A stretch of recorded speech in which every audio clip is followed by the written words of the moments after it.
Tales of Our Land. Evangeline. The seizure by England of the country that soon afterward was re-christened Nova Scotia was one of the cruelest events in history. The land was occupied by a good and happy people who had much faith and few laws, plenty to eat and to drink, and no tax collectors nor magistrates. In brief, a people were entitled to call themselves Acadians, for they made their land in Arcady. Upon them swooped the British ships, and took them unarmed and unoffending, and crowded them aboard their transports, often separating husband and wife, parent and child, scattering them far and wide, beyond any hope of return. There they set up the cross of St. George upon the ruins of prosperity and peace. On the shore of the basin of Minas, they could still be traced the foundations of many of the homes that were perforce deserted upon that time, and among them are the ruins of Grand Pré.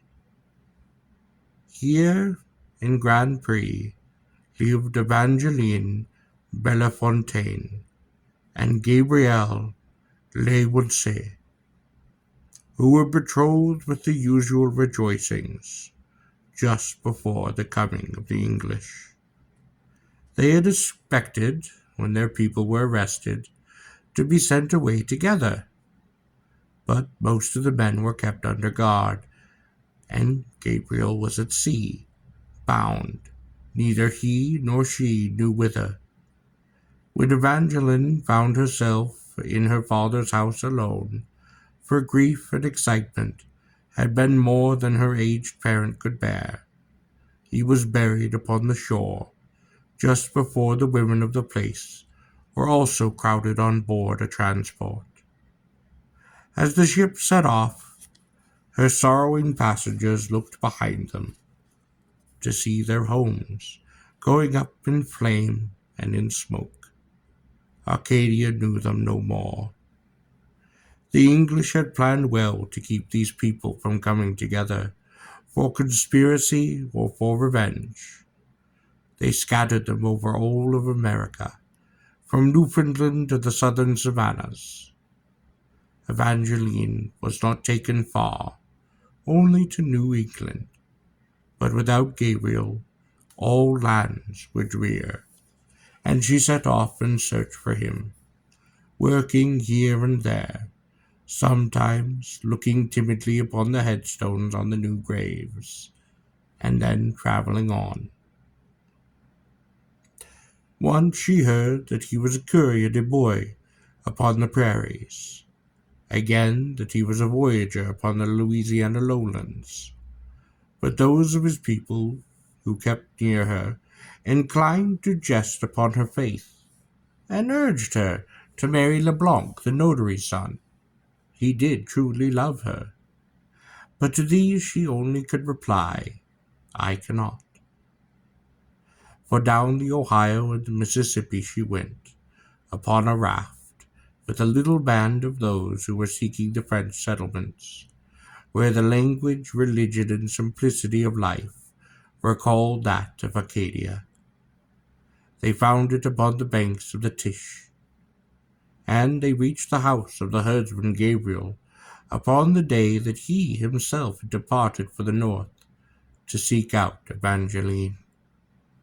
She and the good priest who had been stayed upon a year of sorrow, and did turn back in pursuit, and for weary months over prairie and through forest, skirting mountain and morass, and going freely among the savages, they followed for vain clues, at last arriving in Philadelphia, broken in spirit, but not less sweet of nature for the suffering that she had known. She who had been named for the angels became a minister of mercy, and in the black robe of a nun went about with the comforts to the sick and the poor. A pestilence had swept through the city, and those who had no friends nor attendants were taken to the almshouse, whither, as her way was, Evangeline went upon a soft Sabbath morning to calm the fever and brighten the hearts of the dying. Some of the patients of the day before had gone, and new ones were placed upon their places. Suddenly she turned white, and sank upon her knees at a bedside, with a cry, "Gabriel, my beloved." She breathed into the ears of a prematurely aged man, who lay gasping in his death before her. He pulled himself from his stupor, slowly, and tried to speak her name. She drew his head to her bosom and kissed him, and for one moment they both were happy. Then the light went out of his eyes, and the warmth of his heart. She pressed his eyelids down, and bowed down her head, for her way was plainer now, and she thanked God that it was so.